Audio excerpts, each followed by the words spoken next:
Market Kannada. Disclaimer: This is not an investment advice. All the content of this video are for educational purpose only. Always do your own research before investing. ನಮಸ್ಕಾರ ಗೆಳೆಯರೆ, ಈಗ ನಾನು Mazagon Dock Shipbuilders Q3 result ಬಂದಿದೆ. So ಅದು net profit rises 29%, year on year 807 crore profit. Mazagon Dock Shipbuilders consolidated net profit during the quarter ended December 2024 increased by 29.33 to 807.04 crore compared to 623.87 crore in the year ago quarter. Okay na? Mazagon Dock Shipbuilders consolidated net profit during the quarter ended December 2024 increased by 29.33 to 807.04 crore compared to 623.87 crore in the year ago quarter.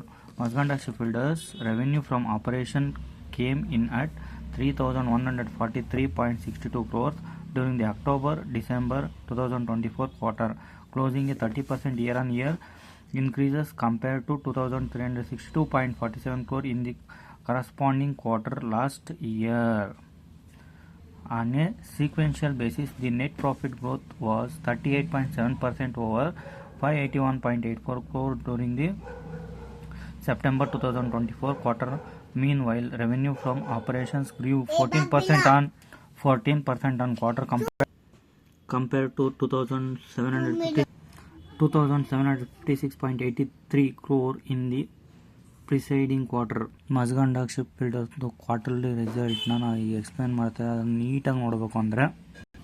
So quarterly result ಬಂದುಬಿಟ್ಟು December 2024 ಇಂದು 2:30 ಬಂದಿದೆ. Sales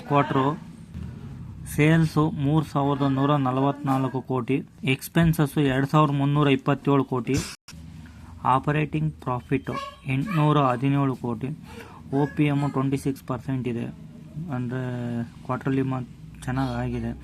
other income 286,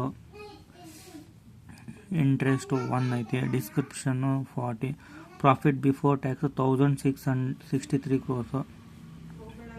so ಇದೇ ಥರನೇ ನಾವು check ಮಾಡಿದಾಗ net profit 807 ಕೋಟಿ, ಅಂದರೆ so ಚೆನ್ನಾಗೇ ಬಂದಿದೆ ನಮ್ಮದು ಮಸ್ಗಾನ್ ಡಾಕ್ ಶಿಪ್ಬಿಲ್ಡರ್ ಲಿಮಿಟೆಡ್ದು. ಅದೇ ರೀತಿ ಡಿಸೆಂಬರ್ 2023 ಸೇಲ್ಸ್ ಬಂದುಬಿಟ್ಟು 2,367, expenses 1,823, operating profit 539, so other income ಅವೆಲ್ಲ 269. ಸೊ ಡಿಸೆಂಬರ್ 2023 ಡಿಸೆಂಬರ್ 2024 ಡಿಫ್ರೆನ್ಸ್ ನೋಡಿ. ಸೇಲ್ಸ್ ಬಂದುಬಿಟ್ಟು 3,144 ಕೋಟಿ, ಅದೇ ಡಿಸೆಂಬರ್ 2023 2,362 ಕ್ರೋರ್ಸ್ ಇದೆ. ಅಂದರೆ ಇಯರ್ ಆನ್ ಇಯರು ಚೆನ್ನಾಗಿದೆ, ಕ್ವಾರ್ಟರ್ ಆನ್ ಕ್ವಾರ್ಟರ್ನು ಚೆನ್ನಾಗಿದೆ ಸೇಲ್ಸ್. ಸೊ ನಮಗೆ ಕ್ವಾರ್ಟರ್ಲಿ ರಿಸಲ್ಟು ಚೆನ್ನಾಗಿದೆ, ಇಯರ್ ಆನ್ ಇಯರು ರಿಸಲ್ಟು ಚೆನ್ನಾಗಿದೆ. ಸೊ ನಾವು ಇನ್ನೊಂದು ನೋಡಬೇಕೇನೆಂದರೆ ಇಲ್ಲಿ ಪ್ರೊಮೋಟರ್ಸ್ ಏನಾದರೂ ಕಡಿಮೆ ಆಗಿದ್ದಾರಾ ಇಲ್ಲ ಜಾಸ್ತಿ ಆಗಿದ್ದಾರಾ, ಅಂದರೆ ಕಡಿಮೆ ಏನಾದರೂ ಇದೆಯಾ ಅದನ್ನು ಚೆಕ್ ಮಾಡೋಣ. ಅದನ್ನು ಚೆಕ್ ಮಾಡ್ಬೇಕಂದ್ರೆ ಸೊ ಶೇರ್ ಹೋಲ್ಡಿಂಗ್ ಪ್ಯಾಟರ್ನ್ಸ್ ಬಂದುಬಿಟ್ಟು ಪ್ರಮೋಟರ್ಸು ಸೇಮೇ ಇದೆ, ನೋ ಪ್ರಾಬ್ಲಮ್. FIS ಜಾಸ್ತಿ ಆಗಿದ್ದಾರೆ, ಇದೊಂದು FIS ಜಾಸ್ತಿ ಆಗಿದ್ದಾರೆ 1.55%, ಅಂದರೆ 1.1% ಜಾಸ್ತಿ ಆಗಿದ್ದಾರೆ. DAS ಜಾಸ್ತಿ ಆಗಿದೆ, ಪಬ್ಲಿಕ್ಕು ಸ್ವಲ್ಪ ಕಡಿಮೆ ಆಗಿದೆ. ಸೊ ಇದೊಂದು ಪ್ಲಸ್ ಪಾಯಿಂಟ್ ಅನಿಸುತ್ತೆ FIS ಜಾಸ್ತಿ ಆಗ್ತಾಯಿದೆ ಅಂತಂದರೆ. ಸೊ ಇದನ್ನೂ ಒಂದು ಸರ್ತಿ ಚೆಕ್ ಮಾಡಿದ್ರೆ ಪ್ರಮೋಟರ್ಸ್ ಮಾತ್ರ ಸೇಮ್ ಅದೇ ಥರನೇ ಹೋಲ್ಡ್ ಮಾಡ್ಕೊಂಡಿದ್ದಾರೆ. ಸೊ ಇದರಿಂದ ಏನು ಅನಿಸುತ್ತೆ ಅಂದರೆ this is the best stock ಅನಿಸುತ್ತೆ. ಬಟ್ ನಾನು ಇದನ್ನ ಡಿಸ್ಕ್ಲೇಮರ್ ನಾನು ಹೇಳ್ತೀನಿ, ಮತ್ತು ನೀವು ಒಂದು ಸರ್ತಿ ಇದನ್ನು ಚೆಕ್ ಮಾಡಿ ಬೈ ಮಾಡಬಹುದು. ನೆಕ್ಸ್ಟು ನಾವು ಅವ್ರದ್ದು PPT ಇಲ್ಲ ಏನಾದರೂ ಕಾನ್ಕಾಲಲ್ಲಿ ಹೋಗ್ಬಿಟ್ಟು ಚೆಕ್ ಮಾಡ್ಕೋಬೋದು. ನಾವು ಕಾನ್ಕಾಲಲ್ಲಿ ಹೋಗ್ಬಿಟ್ಟು PPT ಫೆಬ್ರವರಿ 2025 PPT ಒಂದು ಕೊಟ್ಟಿದ್ದಾನೆ ಅಷ್ಟೇ, ನೋಟ್ಸ್ ಇನ್ನೂ ಕಳಿಸಿಲ್ಲ, ಟ್ರಾನ್ಸ್ಕ್ರಿಪ್ಷನ್ಸ್ ಇನ್ನೂ ಬಂದಿಲ್ಲ, ರೆಕಾರ್ಡಿಂಗು ಇನ್ನೂ ಏನು ಬಂದಿಲ್ಲ. ಸೊ PPT ಓಪನ್ ಮಾಡಿದ್ರೆ ಸೊ ಹಿಂಗೆ ಓಪನ್ ಆಗುತ್ತೆ, ಡೌನ್ಲೋಡ್ ಅಂತ ಕೊಟ್ಟರೆ ಡೌನ್ಲೋಡ್ ಆಗುತ್ತೆ.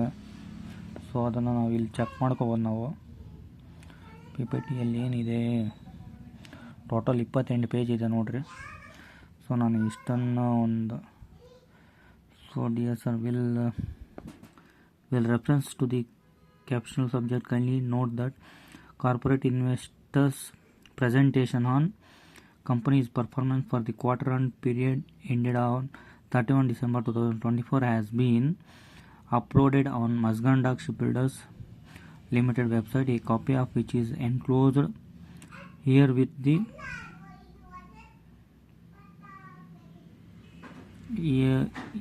with for your reference. So ಇದೇ ಥರನೇ ಫುಲ್ ಡೀಟೇಲ್ಸ್ ಸಿಗುತ್ತೆ ನಮಗೆ, ಏನೇನಿದೆ ಏನಿಲ್ಲ. ಸೊ ಇದನ್ನು ನಾವು ನೋಡ್ಕೋಬೋದು. ಫೈನಾನ್ಷಿಯಲ್ ಪರ್ಫಾರ್ಮೆನ್ಸ್ ಹೈಲೈಟ್ಸು, ಸೊ ಇವೆಲ್ಲ ಇರುತ್ತೆ, ನೀಟಾಗಿ ನೋಡ್ಕೋಬೋದು ನೀವು. Okay, thank you for watching this video.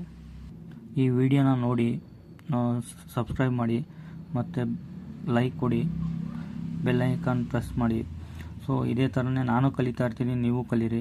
So ಮುಂದೆ ಬೆಳೆಯೋಣ.